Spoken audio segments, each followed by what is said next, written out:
If you don't have a lot of time and you're a busy person, these are the best home workout exercises that you can do in order to make a lot of progress within your physique and to also improve your health. The areas that we're going to pay specific attention to are going to be our chest, shoulders and triceps, our back and biceps, and of course, our core and legs. Throughout my 9 years of online coaching, I've seen the most progress when people have utilized these exercises, gone through the progression ladder on each individual one to reach a new level of strength, balance, control, mobility, and just overall health. So first and foremost, the best and easiest one to be able to do and to start straight away with no equipment, none of these exercises involve any equipment by the way, is going to be push-ups. And you might have seen that coming, but I'm going to talk you through exactly the progressions that you need to work towards in order to improve your physique, your health, your strength, and everything in between. So if you're starting from a complete beginner and you can't do, let's say, any push-ups yet, you should first start with knee push-ups. Super simple. Your upper body all the way down to your core and your hips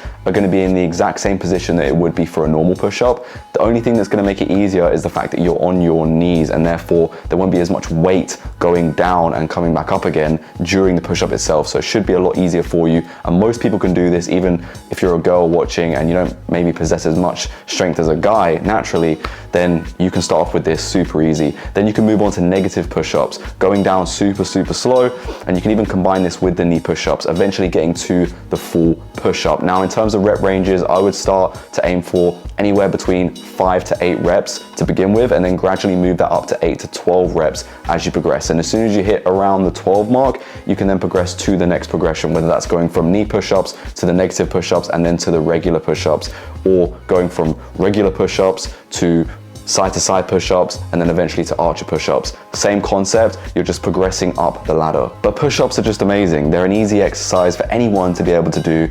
You can't tell me that no matter what level you're at that you can't do some type of push-up. And even if you can't do knee push-ups yet, which is going to be a small majority of people, you can start off by using an incline, starting using a chair, doing push-ups on an incline, or even using a wall to begin with. There's really a push-up for any single person, no matter what your fitness level is. And the great thing about push-ups is that you can constantly make them harder. For instance, a lot of you guys might be able to smash out 30 to 50 push-ups in a row, but can you do 30 to 50 one-arm push-ups in a row? I highly doubt it. There's always something to build on with your push-ups, no matter what level that you're at. Even me, for example, I doubt I could do 50 one-arm push-ups in a row. That would be difficult. That's always something that I can build towards and look towards. And that's just naturally going to increase not only my fitness level, but everything in between, like I said before, my strength, my balance, my control, and even my endurance. By doing this, you're going to build your chest, your shoulders, and your triceps simultaneously. So it's really a staple exercise that you should have in your routine somewhere. And if you're serious about improving within calisthenics, definitely you should be working on these pretty much every single workout that you do, unless a coach tells you otherwise, of course. So that's kind of the pushing part out of the way. Let's now move on to our back and our biceps, and you know what's coming. It's going to be pull-ups, isn't it? I know that it does require some sort of equipment to be able to do pull-ups. That's a no-brainer. You need a pull-up bar, right? Obvious.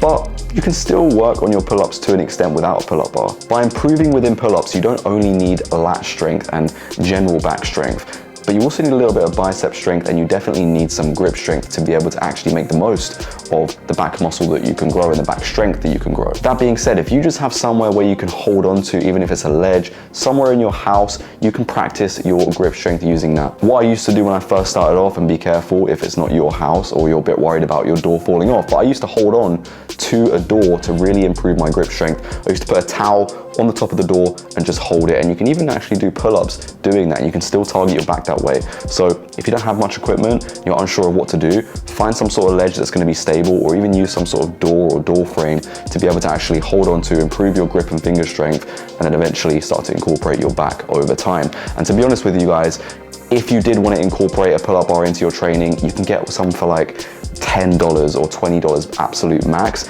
You can order it in, start using it, attach it to the wall, attach it to the door frame, and you can get going with your pull-ups straight away. And to be honest, this is one of the only back exercises that you're ever going to need to improve your overall back strength, improve your grip strength, which is naturally just going to make you more healthy over time. And especially if you're between 30 to 50, this is going to be one of the main things that keeps you young, keeps you strong, and just make sure that you're feeling young again. So to be honest with you, if you just started off with the absolute basics, knee push-ups, negative push-ups, And then you even moved on to improving your grip strength with the pull-ups, going on to assisted pull-ups with bands or doing negative pull-ups, you're gonna improve all areas of your upper body simultaneously. You're gonna hit your biceps, you're gonna hit all areas of your back, you're gonna hit your chest, shoulders, and triceps and forearms, and improve your grip strength all at the same time. If you focus on these areas specifically for your upper body, you're gonna build your whole physique. This is a staple that I have done for years now. Over 10 years, I've been working on my push-ups, I've been working on my pull-ups every single week, and it's always been a good outcome from doing that.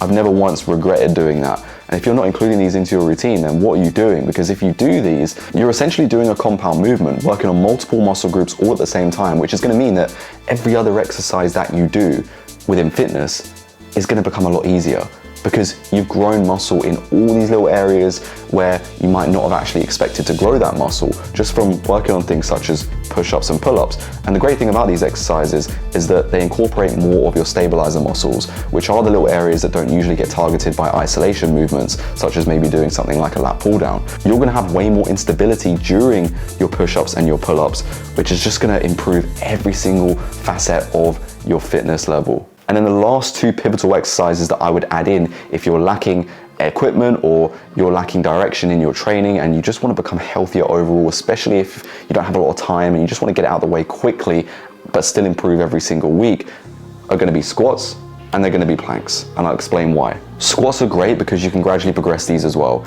You can start off with chair squats, which is not going to require too much range of motion and you won't need a lot of strength to be able to do that. Eventually you can decrease the level of the platform that you're using to assist you with the squat, so you can use a lower surface, and eventually you can do full squats. And then once you can do that, you can then progress towards negative or assisted pistol squats, which is going to use one leg at a time. And then from there, you can get really good and start doing normal pistol squats, and then eventually you can go to something like dragon squats as well. There's a level for absolutely everyone just using your body weight. So don't think that just because you don't have equipment, just because you might not have or think you have the time to go to the gym, you can still do so much from home and you can still progress. You just need to know the exact progressions to use in order to actually get there and know what level that you have to be at before you move to the next progression. That is really, really pivotal. You don't want to change up your progression too soon and go too hard when you're not ready, because it's going to decrease motivation and it might even lead to injury. So do be careful with that. And if you need some extra support with that or knowing exactly when to progress, no matter what exercise that you're doing, whether it's at the gym or at home or anything else, drop me a message either on Instagram, I'll put it on the screen right now, or book in a call with me below completely free, and we can talk about exactly the issues that you might be facing within your training, or maybe even where you want to go within your training to reach a certain goal. And then of course we have to talk about the plank, okay? So you can start off by doing some sort of knee plank, which is going to be easier. You can then go to the elbow plank, and then of course you can go to an extended plank, okay? And this is going to be great because this is going to build you into other exercises within your body weight and calisthenics. Something like the dragon flag is eventually going to be achievable for you because you're working on that core strength a lot. You can even start to incorporate hollow body holds in there as well to supplement. And when it comes to these specific core exercises that I've mentioned, there is a big reason why they are so important, and that is because it's going to help you to align and improve your posterior chain. So what does this mean? This means by doing this, you're going to have a more strong and durable body, and you're also going to fix your posture simultaneously. Have you ever seen those people that seem to have some sort of inverted back and their belly kind of sticks out, but they're not fat? That's what's called an anterior pelvic tilt. Now this can happen because your core isn't strong enough to actually support your lower back. And so what happens? Your lower back ends up pushing out your lower core, thus giving the impression that not only are you more hunched over and your posture is bad, but potentially you also have a bit of a belly on you. So to combat this, working on your core strength by holding a core movement like a plank, a hollow body hold, or even a dragon flag is just going to improve your overall physique, your health, and your mobility simultaneously. In terms of how you should work through these, you should aim for a few seconds when you first start off holding each of these, and then once you feel comfortable at around 30 seconds, you can start to think about the next progression you should implement. And then once you get over 30 seconds, you can confidently move to the next progression, whether that's going from knee planks to elbow planks to extended planks, or going from the hollow body hold to hollow body rocks, or whether that's going from the candlestick to tuck dragon flag negatives to maybe half lay negatives to single leg dragon flag negatives to straddle dragon flag negatives, full dragon flag negatives, and then the full dragon flag hold itself. As I've mentioned with every single one of these different exercises, there are so many progressions that you can actually take advantage of and utilize to improve your overall health. So no matter if you don't have equipment, if you're a particularly busy person, if you work on these for just 20 to 30 minutes a day, absolute max, even sometimes 10 minutes, you can increase your fitness level, improve your posture, improve your mobility, improve your strength, your balance, your control, your coordination, all at once. That is the beauty of utilizing your body weight with movement and utilizing your body weight when it comes to all these different facets of fitness in order to build a well-rounded physique that you can actually just move into any other facet of your life as well. I love saying facet at the moment, I don't know why. But seriously, whether that's going for a walk, whether that's picking up something off the floor, maybe groceries or whatever, or even simply picking up your kids, doing these movements is going to significantly impact your life and improve your life massively.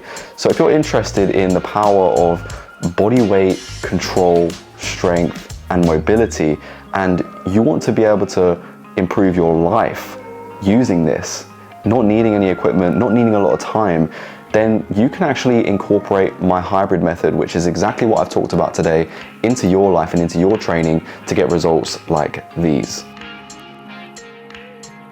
This isn't just luck. This is part of a system that I've implemented over 10 years of knowing exactly how to train to improve multiple elements of your fitness and your health. I've trained calisthenics for a prolonged period of time, over 10 years. I've trained using my body weight, and I've trained using weights, doing weightlifting, doing powerlifting, doing any type of exercise that you can imagine. And I incorporate a mix of every single one, and that is exactly why I call it the hybrid method. So if you want to utilize the hybrid method for yourself, or you're interested in getting to know more about it and how it can help you specifically, then you can apply to be in my hybrid high performer program.